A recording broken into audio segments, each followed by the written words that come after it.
Selamat pagi anak-anak, apa kabar semuanya? Semoga sehat selalu ya. Oke, sebelum kita memulai pembelajaran pagi ini, alangkah baiknya kita berdoa terlebih dahulu. Berdoa sebelum belajar. Aldo, silakan pimpin doa. Bismillahirrahmanirrahim. Raditu billahi robba wa bil islami dina wa bi muhammadin nabiyya wa rasula rabbi zidni ilma warzuqni fahma amin. Nah, sekarang ibu absen dulu ya, silakan dicek temannya apakah ada yang ada yang nggak berangkat. Oke, berangkat semua ya, bagus. Pertahankan seperti ini. Oke, sudah. Nah, di sini ada yang tahu kita akan belajar tentang apa? Ayo, siapa yang tahu angkat tangannya. Oke, Rani, silahkan.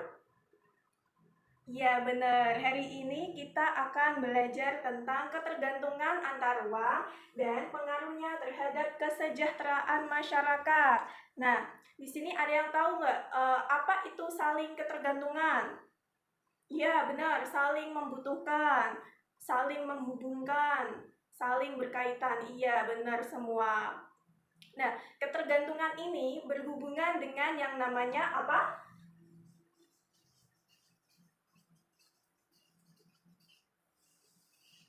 Iya, ketergantungan ini berhubungan dengan yang namanya kebutuhan. Nah, apa jadinya jika manusia tidak mampu memenuhi kebutuhannya? Ayo, apa yang akan terjadi? Ayo. Oke, Aldo? Iya, benar. Jadi, akibat dari manusia tidak mampu memenuhi kebutuhannya adalah kelaparan. Benar kata Aldo. Terus siapa lagi? Iya benar Sinta, apa? Kemiskinan. Iya, selain kelaparan juga kemiskinan. Terus apalagi? Oke, benar Rani. Ekonomi menjadi terhambat. Nah, sama seperti negara, sebuah negara itu sama halnya dengan manusia. Apabila negara tidak mampu memenuhi kebutuhannya, maka apa yang akan terjadi kepada rakyatnya, kita sebagai penduduknya? Ya akan mengalami kelaparan, kemiskinan, ekonomi sulit, terus kesehatan terganggu, dan lain-lain. Nah, jadi negara itu perlu membuka diri dan menjalin hubungan dengan bangsa-bangsa lain yang ada di dunia. Terus negara itu tidak ada satupun negara yang mampu memenuhi kebutuhannya sendiri. Karena apa? Ya karena di dalam negara itu kan ada manusia, dan manusia itu makhluk sosial. Jadi makhluk seperti kita ini, makhluk saling bergantung dengan orang lain, saling membutuhkan orang lain untuk menunjang kebutuhan kita. Nah, contoh kecilnya apa? Di negara tetangga kita, negara Singapura. Dia itu negaranya sangat sempit sekali, sangat kecil, lebih kecil dibanding kota Jakarta, ibu kota negara kita. Wow, berbeda jauh kan kalau hanya Jakarta dengan Singapura. Namun di Singapura itu sendiri justru sumber daya manusianya lebih maju ketimbang Indonesia. Nah, jadi di Singapura itu mereka mengimpor bahan pangan untuk kebutuhan penduduknya. Jadi mereka tidak akan kekurangan apapun meskipun tidak punya sawah. Di sana itu tidak ada sawah, yang ada cuma gedung-gedung menjulang tinggi, dan tapi dia mampu memenuhi kebutuhan penduduknya. Karena apa? Karena sumber daya manusianya yang maju. Kalau di Indonesia itu banyak sekali sawah. Di sana sawah, di sini sawah, di sana sawah, di belakang ada lautan. Tapi kenapa kesejahteraan rakyat itu masih minim? Tapi kenapa masyarakat masih banyak yang kelaparan, terus kurang gizi? Ya karena apa? Karena sumber daya manusianya lah yang kurang inovasi, kurang terobosan. Nah, jadi kalian ini sebagai generasi muda, generasi bangsa kelak, diharapkan mampu membawa Indonesia pada perubahan yang lebih baik, mampu menjadi sumber daya manusia yang unggul dan berkualitas, yang memberi terobosan, yang memberi ide, gebrakan, yang inovasi, yang bisa memajukan Indonesia gitu. Jadi dibutuhkan adanya kerjasama antara negara satu dengan negara lain untuk memenuhi kebutuhan penduduknya gitu. Nah, kerjasama itu di bidang apa aja ya Bu? Ayo, siapa yang tahu? Oke, adik apa? Iya benar, di bidang pertahanan. Terus apa lagi? Iya Santi, di bidang sosial budaya. Terus ayo, siapa lagi yang bisa? Iya Rino, di bidang ekonomi. Apa lagi ya? Ayo, siapa yang tahu? Satu lagi. Iya Doni, di bidang politik. Bagus, pintar semua ya. Ibu suka deh. Nah, kerjasama ini, di bidang-bidang ini, untuk apa tujuannya? Ya untuk menunjang kebutuhan mereka, untuk mensejahterakan rakyatnya. Oke, sampai sini paham ya? Oke, lanjut. Nah, ini ibu bawa sesuatu. Apakah ini? Ayo, ada yang tahu ini apa isinya? Apa ya? Kita buka sama-sama ya. Wah, isinya adalah jam tangan. Iya, bener. Ini merek jam tangan apa ya? Oke, ya benar. Ini merek jam tangan. Jam tangannya adalah Alexander Christie. Nah, ini produk dari mana ya asalnya? Apakah dari Indonesia? Ada yang tahu ini dari mana? Apakah benar ini dari Indonesia? Iya benar Ani, ini bukan produk Indonesia. Lalu ini produk mana? Ada yang tahu? Ya, Tiger, benar sekali. Ini adalah produk dari Hong Kong. Lalu, kenapa bisa sampai ada di Indonesia dan bisa sampai di tangan ibu ini? Ibu kan nggak pernah ke Hong Kong, ibu kan belum pernah ke sana. Lalu kenapa ibu bisa mendapatkan produk ini? Ada yang tahu? Ya, itu tadi dari kerjasama antar negara, gitu kan. Nah, terus apa lagi ya? Nah, ini ibu membawa satu produk lagi. Ya, yo, ini pasti semua ada yang tahu ini produk dari mana. Iya benar, ini produk dari Korea. Benar. Ada yang punya HP ini? Oh, ada yang punya, ada yang sama kayak punya ibu ini? Iya, keren sekali. Ya, jadi produk Samsung ini dari Korea. Ini bukan promosi ya, ini cuma mencontohkan. Jadi produk Korea saja bisa sampai ke Indonesia. Terus produk dari Hong Kong ini bisa sampai ada di Indonesia juga. Terus nah kalau ini produk dari mana ya? Ada yang tahu? Iya benar, ini produk dari Indonesia. Lalu kenapa? Ada yang tahu ini? Ini kenapa bisa sampai di Hong Kong? Ini kenapa bisa sampai di Saudi Arabia? Terus bisa sampai ada di Korea Selatan, bisa sampai di Brunei, Filipina. Padahal kan ini produk Indonesia, gitu. Nah iya, ini kerjasama dari Indonesia ini melakukan ekspor kopi ke berbagai negara-negara yang membutuhkan kopi gitu. Jadi keren kan? Produk Indonesia ini bisa sampai ke luar negeri, bisa sampai jalan-jalan ke Korea, ke Brunei, ke mana aja gitu, keren. Ini produk dari Korea. Terus yang ini produk dari Indonesia. Dan yang terakhir ini produk dari Hong Kong. Kenapa bisa sampai ada di tangan ibu, bisa sampai ada di Indonesia ini? Karena kerjasama antar negara. Nah, kerjasamanya itu dalam bentuk apa? Iya, Wayan, benar. Kerjasamanya dalam bentuk perdagangan internasional. Nah, apa itu perdagangan internasional? Ada yang tahu? Ayo, yang kemarin sudah belajar terlebih dahulu. Ya nih, perdagangan internasional adalah kegiatan jual beli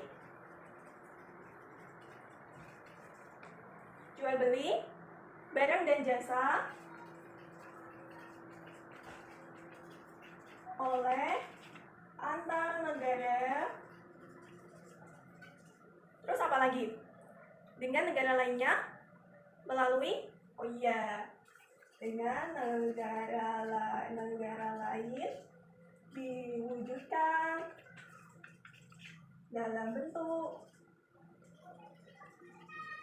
ekspor dan impor. Ya, benar. Ani.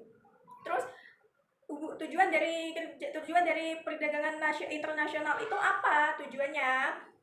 Yaitu untuk memperoleh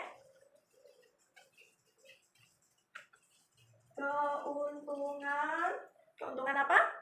Dari kegiatan tersebut. Iya, benar sekali. Nah, jadi negara satu dengan negara lain saling berjual dan saling membeli untuk memenuhi kebutuhan mereka. Sama seperti Indonesia dengan Hong Kong tadi. Indonesia mengekspor kopi ke negara Hong Kong. Dan negara Hong Kong mengekspor jam tangan ini ke Indonesia. Jadi ekspor sendiri dengan kegiatan menjual barang kepada negara lain, sedangkan impor kegiatan membeli barang dengan dari negara lain. Iya benar, bisa dipahami ya. Jadi ada faktor pendorong dari perdagangan internasional. Contohnya apa aja faktor pendorong perdagangan internasional? Yang pertama adalah perbedaan sumber daya alam. Ya, jadi di setiap negara itu kan memiliki kondisi iklim yang berbeda-beda. Ada yang berada di itu perairan, di mayoritas perairan, terus ada juga yang di mayoritas itu di gurun, terus mayoritas topologinya itu curam gitu kan. Jadi mereka tidak bisa memenuhi kebutuhan mereka dengan sumber daya alam yang dimilikinya, karena setiap negara itu memiliki sumber daya alam yang berbeda-beda. Nah, contohnya seperti Indonesia itu memiliki sumber daya alam yang sangat banyak. Contohnya sendiri, Indonesia memiliki kekayaan rempah-rempah yang melimpah. Jadi rempah-rempah Indonesia ini diekspor ke berbagai negara, seperti di negara-negara Eropa, terus di Singapura, dan lain sebagainya. Nah, yang kedua adalah penghematan biaya produksi. Jadi kalau kita mengekspor atau mengimpor barang itu lebih hemat dibanding kita memproduksi sendiri. Ya, misalnya ini jam tangan ini, misalnya kita bisa saja memproduksi sendiri, tapi dari jam tangan ini sendiri ini memiliki mesin yang namanya mesin Miyato. Jadi mesin ini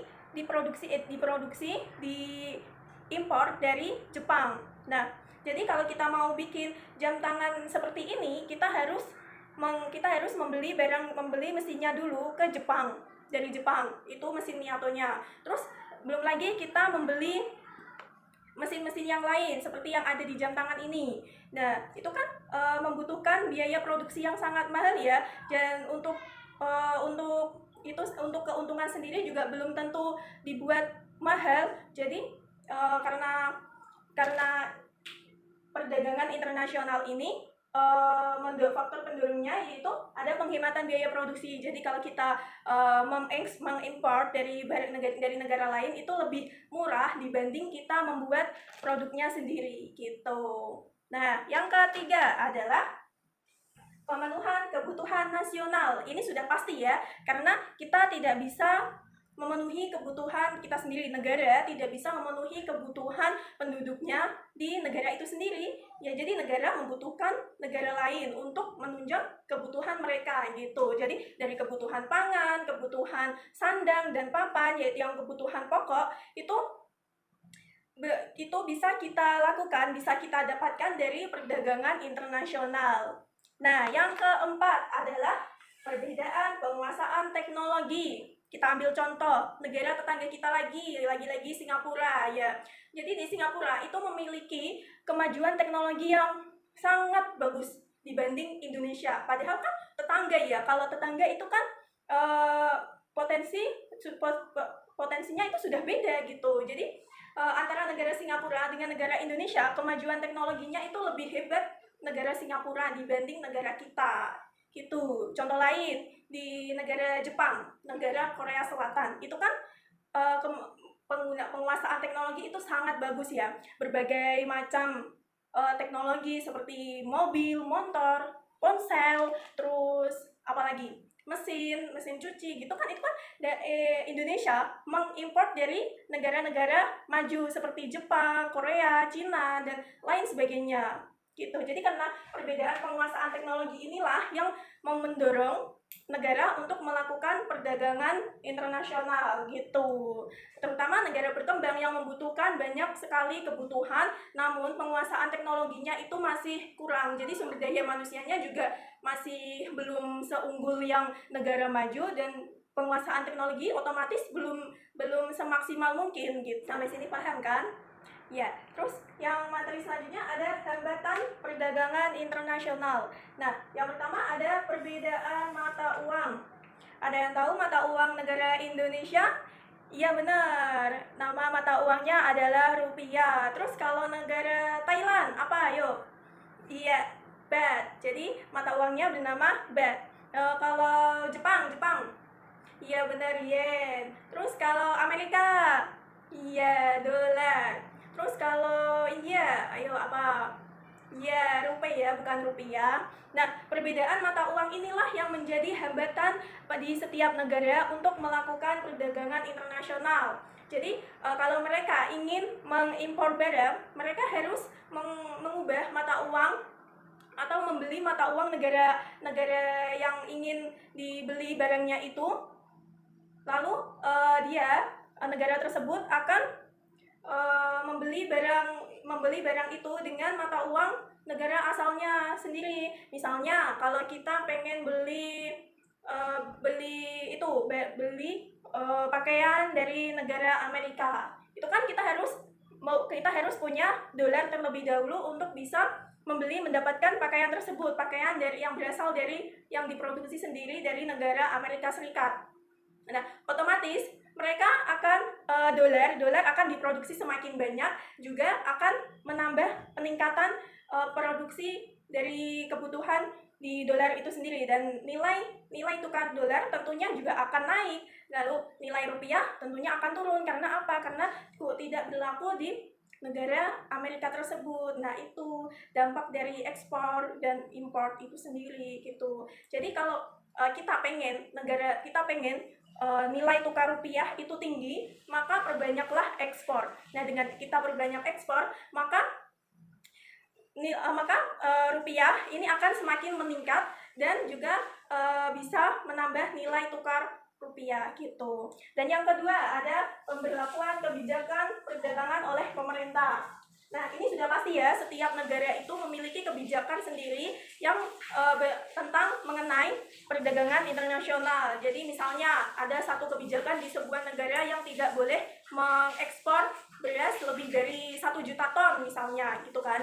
Dan itu menjadi hambatan tersendiri bagi dunia perdagangan global gitu. Jadi karena kebijakan negara tersebut kita tidak bisa mendapatkan beras lebih banyak. Karena kebijakan tersebut kita tidak bisa mengekspor barang lebih banyak gitu. Dan yang ketiga ada kebijakan lembaga ekonomi internasional yang mementingkan negara anggotanya. Itu sudah pasti ya, karena ada beberapa kebijakan yang memang itu lebih mementingkan rakyatnya atau anggotanya dibanding negara lain gitu. Ini kedua poin ini sangat berhubungan. Misalnya negara Indonesia itu negara Indonesia itu tidak boleh mengekspor beras lebih banyak dibanding memenuhi kebutuhan beras di daerah sekitar gitu, di daerah yang ada di Indonesia. Jadi negara Indonesia lebih mementingkan kebutuhan rakyat dibanding ekspor ke berbagai negara gitu. Nah, yang keempat ada konflik dan peperangan. Nah, Perang Dunia Kedua ya benar, itu mengakibatkan banyak sekali dampak yang bisa melumpuhkan perekonomian dunia. Sangat gawat sekali ya. Jadi pada saat Perang Dunia Kedua itu negara itu saling bersekutu, adanya konflik di berbagai negara itulah yang membuat perdagangan internasional menjadi terganggu. Ya, misalnya negara A dengan negara B itu saling bermusuhan. Jadi tidak adanya impor maupun ekspor di negara mereka. Mereka tidak akan saling membantu satu sama lain. Justru mereka akan mencari sekutu, mencari bolo, coro Jawane itu bolo yang bisa mendukung mereka untuk melawan musuhnya gitu. Jadi dari persaingan perang gitu kan, itu membuat perdagangan internasional menjadi terhambat. Tadi kan sudah belajar tentang faktor pendorong, terus hambatan, dan ini sekarang ada lembaga perdagangan internasional. Yang pertama ada ASEAN. Nah, ada yang tahu singkatan dari ASEAN itu apa? Iya, Tigor, singkatan dari ASEAN? Ya, benar. ASEAN singkatan dari Association of Southeast Asian Nation. Jadi, organisasi ini organisasi yang berada di Asia Tenggara. Benar sekali. perhimpunan negara yang ada di Asia Tenggara, wilayah Asia Tenggara itu apa aja? Ada negara Indonesia, terus apalagi? Ya Brunei, terus Malaysia, Singapura, Laos, Myanmar, Kamboja, terus Timor Leste, terus apalagi? Thailand, terus Filipina. Iya benar, benar sekali, pada pinter ya. Nah selanjutnya ada APEC. Apa itu APEC? Singkatan dari APEC adalah Asia Pacific Economic Cooperation. Jadi organisasi ini organisasi ekonomi di perekonomian di Asia Pasifik gitu. Nah, yang selanjutnya ada PBB.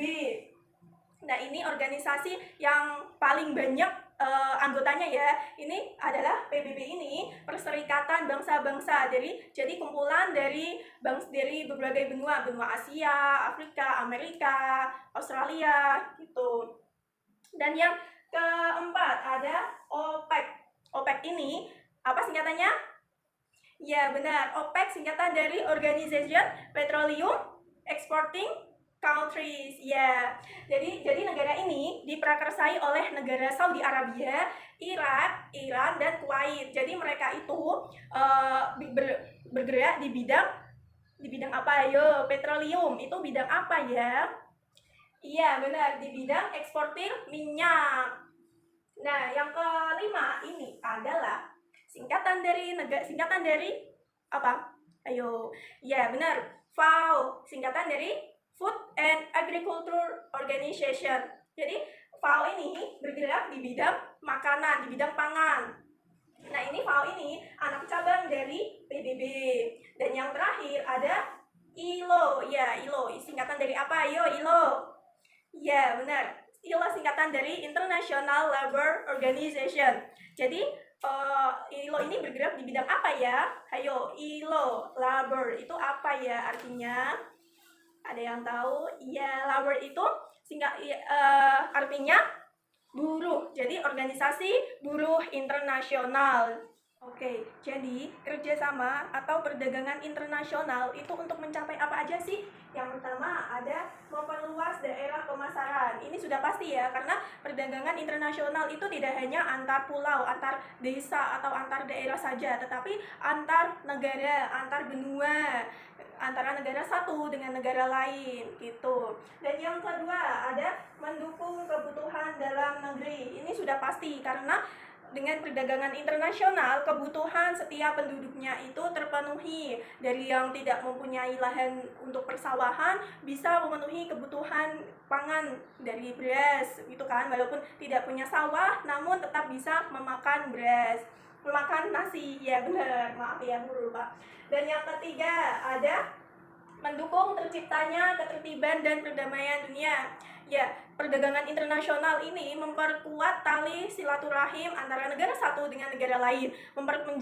Menjalin hubungan dengan negara satu dan negara lain itu bisa menciptakan ketertiban dan perdamaian dunia. Jadi mereka yang saling bekerja sama, negara yang saling bekerja sama ini pastinya tidak pastinya mereka terhindar dari konflik atau perseteruan karena mereka bersahabat. Iya benar sekali.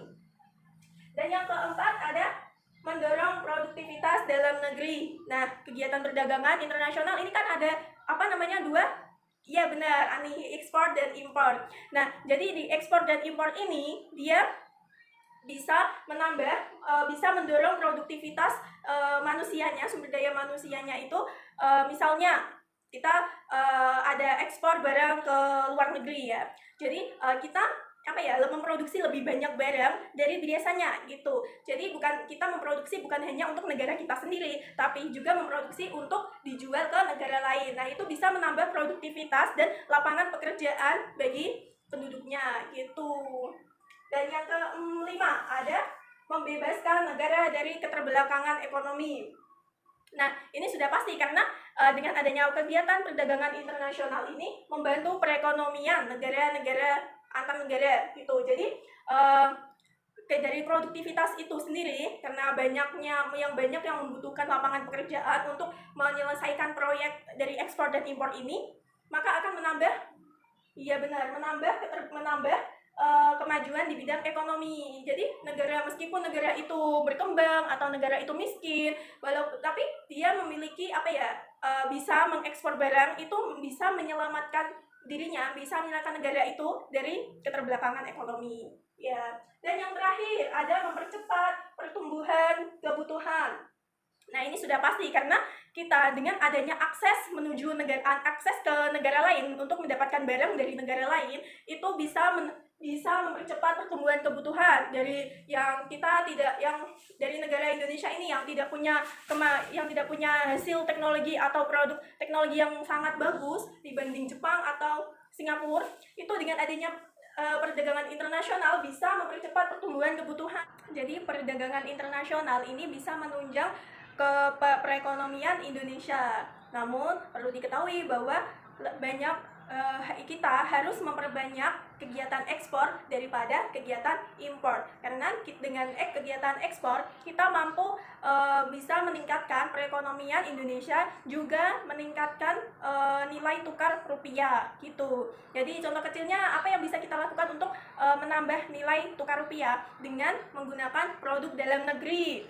Ya, jangan tergiur sama produk-produk luar negeri yang lebih yang lebih keren, yang lebih stylish, yang lebih trending gitu kan. Tapi justru dengan memakai produk lokal, produk dalam negeri, itu bisa meningkatkan perekonomian Indonesia dan menambah nilai tukar rupiah. Terus apalagi kita jalan-jalan keliling Indonesia. Jangan kita langsung jalan-jalan pengennya langsung ke luar negeri, pengennya langsung ke Jepang, ke Korea, atau ke India gitu. Jangan ya, itu kita jalan-jalan ke Indonesia, salah satunya di Lombok ada pemandangan yang indah banget. Terus di Jawa, di Jawa kan punya banyak gunung yang bisa kita kunjungi, terus dan lain sebagainya. Pada Indonesia itu kaya akan sumber daya yang bisa kita bisa kita kunjungi sama-sama gitu. Lain waktu ya, kita semoga aja bisa pergi jalan-jalan bersama keliling Indonesia. Oke. Sampai sini materinya. Oke, ada tugas ya untuk kalian, kerjakan halaman 198 buku paket ya. Oke, sebelum pembelajaran ditutup, Ibu mau ice breaking dulu. Ayo, siapa yang mau ingin ice breaking? Ayo semuanya berdiri. Oke, jadi kita akan bermain sebentar ya sebelum kita menutup pelajaran. Nah, jika Ibu bilang door, kalian harus membalasnya dengan door. Kalau Ibu bilang boom, berarti kalian jawabannya gimana? Gitu. Jadi kalau boom, door, boom, jadi terus ada satu lagi. Kalau Ibu bilang door, gitu, kalian jawabnya apa? Jawab kalian harus nggak kena gitu. Jadi gimana? Udah siap? Oke, bisa ya. Permainan ini melatih konsentrasi dan gerakan refleks gitu. Oke, kita mulai ya. Yang pertama, der, boom. Iya, lebih cepat lagi ya. Der, boom, boom. Iya, ayo siapa tadi yang salah gerakannya? Bisa dihukum ya. Ya, dihukumnya nanti setelah pembelajaran ini ya. Kali ini Ibu tutup dulu. Terima kasih anak-anak semua yang sudah mengikuti pembelajaran dari awal hingga akhir. Semoga pembelajaran kita kali ini bisa bermanfaat bagi kita semuanya. Jangan lupa diterapkan pada kehidupan kita ya. Oke, terima kasih. Sebelum itu kita baca hamdalah bersama-sama. Alhamdulillahirabbil alamin. Terima kasih. Wassalamualaikum warahmatullahi wabarakatuh. Setelah ini kalian boleh menghukum teman kalian yang tadi salah gerakannya.